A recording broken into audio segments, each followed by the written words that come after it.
China తన అంబుల పొదిలోని రాకాస యుద్ధ నౌకకు పదును పెడుతోంది. ప్రపంచంలో అమెరికా మాత్రమే వాడే కొన్ని రకాల టెక్నాలజీలను డ్రాగన్ దీనిలో అమర్చింది. దక్షిణ చైనా సముద్రం సహా ప్రపంచ జల మార్గాలను శాసించాలన్న లక్ష్యంతో దీని నిర్మాణం చేపట్టింది. దీంతో ఆసియాలో అతిపెద్ద విమాన వాహక నౌకను తయారు చేసిన దేశంగా రికార్డు సృష్టించింది.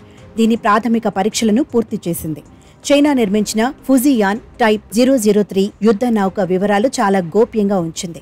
కాకపోతే అమెరికా నావల్ ఇంటెలిజెన్స్ సేకరించిన సమాచారం ప్రకారం దీని పొడవు 315 మీటర్లు, 80,000 టన్నుల డిస్ప్లేస్మెంట్ బరువు ఉంటుంది.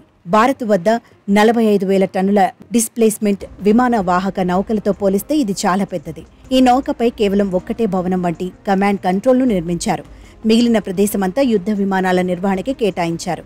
ఇప్పటికే అమెరికా ఎయిర్ క్రాఫ్ట్ క్యారియర్లు కొన్ని ఇలాంటి డిజైన్లలో తయారు చేశారు. విమాన వాహక నౌకలో యుద్ధ విమానాలు టేకాఫ్, ల్యాండింగ్ సజావుగా సాగేటట్లు చూడటం చాలా కీలకం.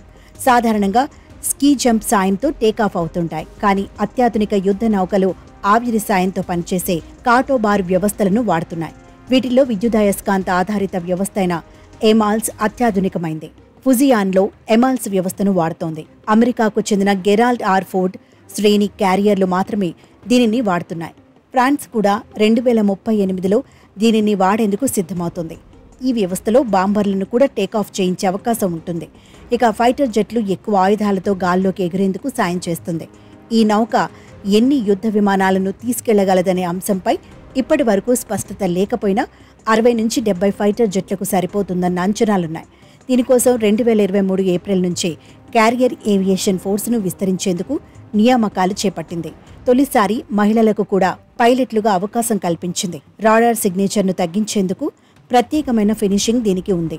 పీపుల్స్ లిబరేషన్ ఆర్మీ నేవీకి చెందిన పొలిటికల్ కమిషనర్ మార్చిలో స్థానిక మీడియాతో మాట్లాడుతూ చైనా మరో ఎయిర్ క్రాఫ్ట్ క్యారియర్ నిర్మాణంపై దృష్టి పెడుతుందని ప్రకటించారు. అది అణుశక్తితో నడిచేదా, సాధారణమైందా అనేది మాత్రం వెల్లడించలేదు. బీజింగ్ తన నేవీలో 2030 నాటికి మొత్తం 425 యుద్ధ నౌకలను చేర్చాలన్న లక్ష్యంతో పనిచేస్తోంది.